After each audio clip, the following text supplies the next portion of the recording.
On the day of my wedding, my fiancé said he had a surprise for me. He blindfolded me. Moments later, I lost consciousness. When I woke, I was in a village I'd never seen before, deep in the mountains.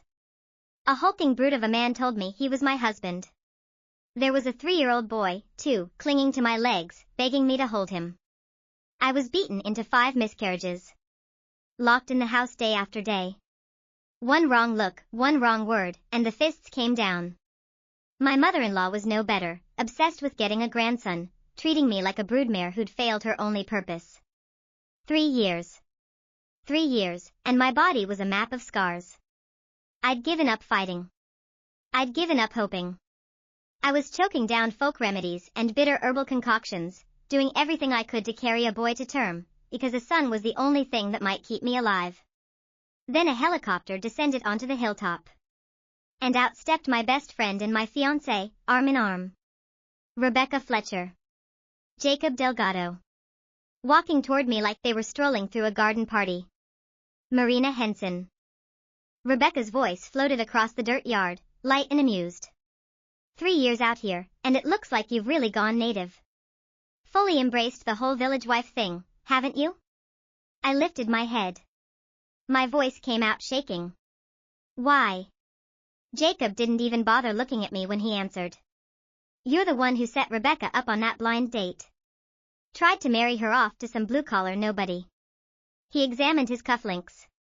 She's supposed to be your best friend, and that's how you treated her? So we thought you should get a taste of it yourself. 3 years. For 3 entire years, I'd racked my brain trying to make sense of what had happened to me. I'd wondered if I'd somehow slipped into another dimension, another timeline, some cruel parallel universe. But never once had I suspected that my best friend and my fiancé had engineered the whole thing.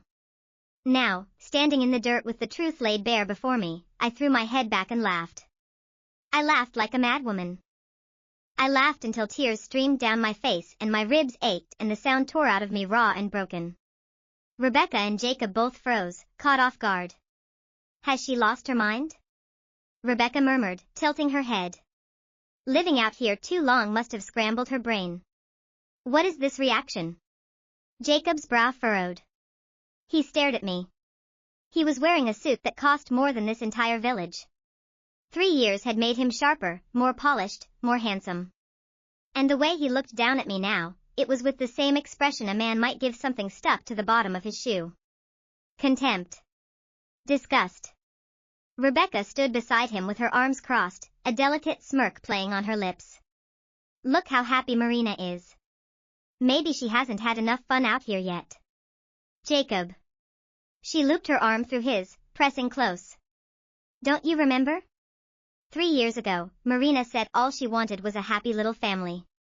And look at the one I picked out for her. A strong husband, a 3-year-old son. Everything she ever dreamed of. A flicker of cruel satisfaction danced in her eyes. When you think about it, Marina really ought to thank me. Jacob patted the back of her hand, indulgent and warm. Rebecca, honestly, nobody takes care of things quite like you do. My fists clenched so hard my nails broke the skin of my palms. I stared at the two of them, numb, hollow, barely human. Jacob Delgado. My voice was a rasp, scraped raw. I barely recognized the sound of it. I barely recognized myself. Tell me why. The real reason. 3 years ago, it had been our wedding. Mine and Jacob's. Everyone said the Henson-Delgado union was written in the stars. A perfect match. 2 great families joined together. And Jacob had loved me. He had. I was sure of it, sure down to my bones. He'd spent 6 months personally overseeing every detail of our wedding, crafting it into something out of a fairy tale. He'd promised to make me the happiest bride the world had ever seen. But that moment never came. The instant I put on my wedding dress, Jacob told me he had a surprise. He covered my eyes and said he was taking me somewhere special. After that, everything went black. I was drugged. And when I opened my eyes again, I was here. This godforsaken village in the middle of nowhere.